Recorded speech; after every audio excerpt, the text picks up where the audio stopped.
ആന്ധ്രാപ്രദേശിലെ കുണ്ണൂരിലുണ്ടായ ബസ് അപകടത്തിൽ മരിച്ചവരുടെ എണ്ണം 32 എന്നുള്ളതാണ്. ഒരു പ്രൈവറ്റ് ബസ്സിനാണ് ഇന്ന് വെളുപ്പിന് 3:30 മണിക്ക് തീപിടിച്ചത്. 32 പേർ ഈ അപകടത്തിൽ മരിച്ചു എന്നാണ് നമുക്ക് ലഭിക്കുന്ന വിവരം. ഹൈദരാബാദിൽ നിന്ന് ബംഗളൂരിലേക്ക് പോയ കാവേരി ട്രാവൽസ് എന്ന പ്രൈവറ്റ് ബസ്സാണ് അപകടത്തിൽപ്പെട്ടത്. യാത്രക്കാർ ഉറങ്ങുന്ന സമയത്താണ് ഈ അപകടം ഉണ്ടായതെന്ന് ഞാൻ നേരത്തെ പറഞ്ഞു.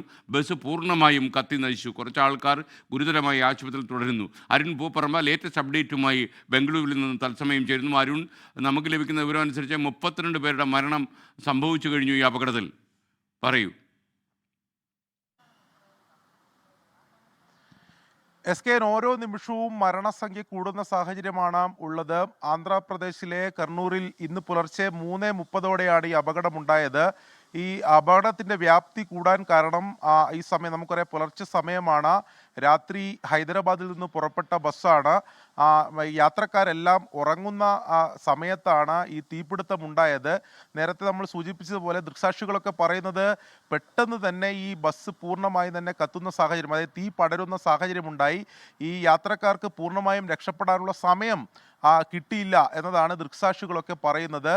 പലരും ഉറക്കത്തിൽ നിന്ന് ഞെട്ടി ഈ രക്ഷപ്പെടുന്നതിന് മുമ്പ് തന്നെ ഈ ബസ് പൂർണ്ണമായും തീ പിടിച്ചിരുന്നു. അതുകൊണ്ടാണ് ഇത്ര വലിയ അപകടത്തിലേക്ക് പോയത്. രക്ഷപ്പെട്ടവരിൽ പലർക്കും ഗുരുതരമായി തന്നെ പൊള്ളലേറ്റിട്ടുണ്ട്. അവർ ആശുപത്രിയിൽ നിന്നും ഇപ്പോൾ അത്തരത്തിൽ രക്ഷപ്പെട്ടവരിൽ ചിലർ മരിച്ചു എന്ന വിവരമാണ് ലഭിക്കുന്നത്. 32 പേരുടെ മരണമാണിപ്പോൾ റിപ്പോർട്ട് ചെയ്യപ്പെടുന്നത്. ദാരുണമായിട്ടുള്ള അപകടമാണ് ഉണ്ടായിട്ടുള്ളത്. 40-ലേറെ പേർ ഈ ബസ്സിൽ ഉണ്ടായിരുന്നു എന്നതാണ് ലഭിക്കുന്ന വിവരം. ഇത് കാവേരി ട്രാവൽസിൻ്റെ വോൾവോ ബസ്സാണ്. പൂർണ്ണമായും AC ബസ്സാണ്.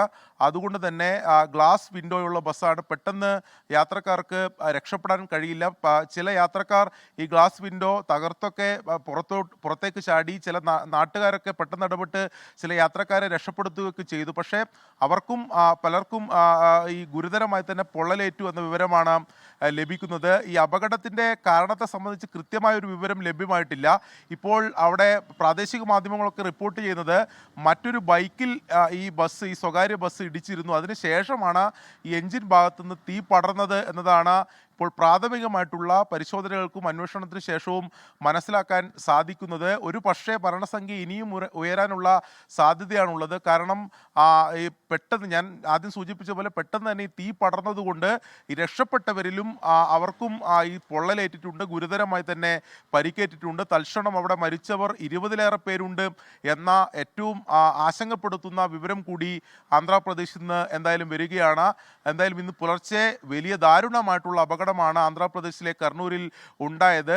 ഞാൻ സൂചിപ്പിച്ചതുപോലെ ഈ ദീപാവലി ആഘോഷം ഒക്കെ കഴിഞ്ഞ് ബംഗളൂരുവിലെ ജോലി സ്ഥലത്തേക്ക് വരികയായിരുന്ന യാത്രക്കാരുണ്ട്. അതിൽ സ്ത്രീകൾ ഉൾപ്പെടെ ഉണ്ട് എന്നാണ് നമ്മൾ മനസ്സിലാക്കുന്നത്. ഈ മരിച്ചവരുടെ മറ്റ് വിവരങ്ങൾ ഇപ്പോൾ ലഭ്യമായിട്ടില്ല. മരിച്ചവരെ തൊട്ടടുത്തുള്ള സ്വകാര്യ ആശുപത്രിയിലൊക്കെ പ്രവേശിപ്പിച്ചിട്ടാണുള്ളത്. പരിക്കേറ്റവർക്കും ഗുരുതരമായി തന്നെ പൊള്ളലേറ്റിട്ടുണ്ടെന്ന വിവരമാണ് ഇപ്പോൾ എന്തായാലും ലഭിക്കുന്നത്. നമുക്ക് ദൃശ്യങ്ങളിൽ കാണാം അതിൻ്റെ ഒരു തീപിടുത്തത്തിൻ്റെ ഒരു വ്യാപ്തി നമുക്ക് കാണാം. ബസ് പൂർണ്ണമായി തന്നെ കത്തി നശിച്ചിട്ടുണ്ട്. നിമിഷങ്ങൾക്കകം തന്നെ തീ പടർന്ന്, എഞ്ചിൻ ഭാഗത്തുനിന്ന് തീ പടർന്ന് നിമിഷങ്ങൾക്കകം പൂർണ്ണമായും ബസ് അഗ്നിക്കിരയാവുന്ന സാഹചര്യമാണ് ഉണ്ടായത്. അതുകൊണ്ടാണ് അപകടത്തിൽ ഇത്രത്തോളം വ്യാപ്തി ഉണ്ടായതെന്നാണ് പ്രാദേശികമായി നമുക്ക് മനസ്സിലാക്കാൻ സാധിക്കുന്നത്. ഓക്കെ, നമുക്കൊപ്പം ചേർന്നത് അരുൺ പൂപ്പറമ്പയാണ് ബംഗളൂരിൽ നിന്ന്. ലോകത്തെവിടെയായാലും ഏത് സമയത്തും 24 വാർത്തകളും ഓഗ്മെന്റഡ് റിയാലിറ്റി പാക്കേജുകളും എക്സ്പ്ലെയിനറുകളും വിശദമായി കാണാൻ ഞങ്ങളുടെ YouTube ചാനൽ നിങ്ങൾക്ക് സബ്സ്ക്രൈബ് ചെയ്യാം.